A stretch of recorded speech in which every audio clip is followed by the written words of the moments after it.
living. The closest North American relative to the short-faced bear would be its cousin, the grizzly. And while this bear may be as fierce, there are many characteristics that are very different.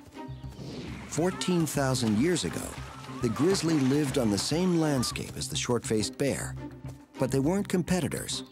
One, quite simply, dwarfed the other. Dr. Matthews lays out 3 bear skulls that tell a striking story. Well, what you're looking at here is a skull of the giant short-faced bear. Here's a skull of a fairly good-sized grizzly bear, and this is a black bear. The short-faced bear would have been about 1,200 pounds. This grizzly would have been about 500, 600 pounds, and this black bear 200 or 250 pounds. Walking on all fours, a grizzly bear is about 3.5 feet tall. The short-faced bear was 6 feet tall. And when it stood up, this huge creature measured 11 feet. Even amongst other monsters, it stood out. The short-faced bear is quite a bit larger, 2 to 3 times the size of a grizzly bear we'd see today. And the question always is why? Why such large size? Why did this bear evolve to be such a giant? Scientists theorize that the size of this bear made it a fearless hunter, able to kill very large prey unavailable to other predators. One such prey animal was the Jefferson ground sloth, an herbivore that weighed in at 2,000 pounds. Although slow-moving, its massive size was protection against smaller predators like the saber-toothed cat or dire wolf.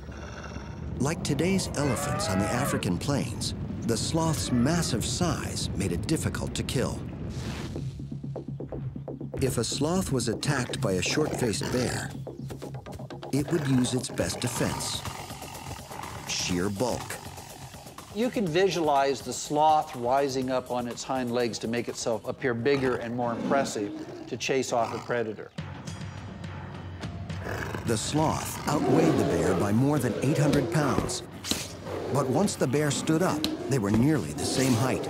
I can see these 2 animals rearing up, and you would have like a boxing match where they're both up there, they're swinging at each other. In terms of weaponry, this bear had a pretty amazing arsenal. Imagine the reach of these long legs and sharp claws. It would be like a boxer standing up with a super long reach. According to Greg McDonald, the sloth's best defense was to inflict damage with its long, sharp claws. The bear might be able to immobilize its prey by either slashing open their abdominal area or by crushing the sloth's shoulder with his powerful bite.